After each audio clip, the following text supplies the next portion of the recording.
विधानसभा seat झारिया। झारिया विधानसभा seat Jharkhand की 81 विधानसभा सीटों में से एक है।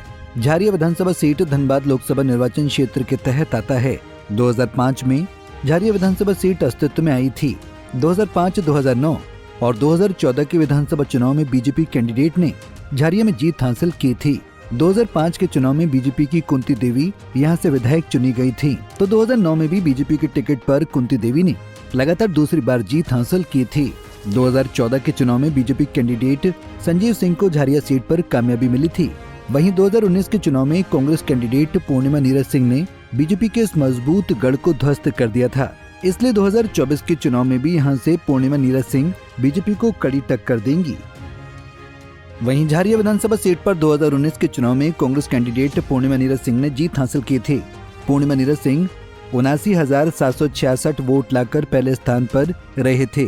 वहीं BJP candidate Ragini Singh 67,732 vote लाकर दूसरे स्थान पर रही थी, तो जेवीएम कैंडिडेट योगेंद्र यादव को 2,779 वोट लाकर तीसरे स्थान पर रहे थे। वहीं 2014 के विधानसभा चुनाव में झारिया सीट से बीजेपी कैंडिडेट संजीव सिंह ने जीत हासिल की थी। संजीव सिंह ने 74,062 वोट हासिल किए थे। वहीं कांग्रेस कैंडिडेट नीरज सिंह 40,370 वोट लाने में सफल रहे थे। इस तरह से संजीव सिंह ने नीरज सिंह को 33,692 वोटों की बड़ी मार्जिन से मात दे दी थी। वहीं MCU candidate Mohammad Rustam Ansari 18,723 vote लाकर तीसरे स्थान पर रहे थे।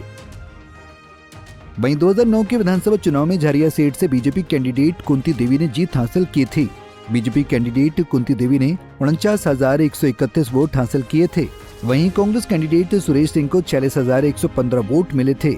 इस तरह से कुंती देवी ने सुरेश सिंह को 2,686 वोटों की मार्जिन से मात दे दी थी।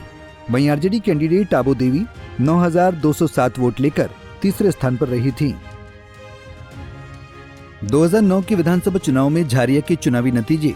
झारिया सीट 2019 से पहले बीजेपी के लिए सुरक्षित सीट मानी जाती थी, लेकिन 2019 के चुनाव में कांग्रेस कैंडिडेट पूर्णिमा नीरज सिंह ने पासा पलट दिया था। पूर्णिमा नीरज सिंह ने बड़ी मार्जिन से बीजेपी को मात दी थी, इसलिए झारिया सीट पर बीजेपी की वापसी इस बार भी मुश्किल लग रही है।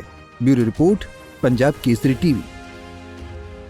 हमसे जुड़े रहने के लिए हमारे YouTube चैनल को सब्सक्राइब करें और नई वीडियो की नोटिफिकेशन के लिए बेल आइकॉन को दबाएं।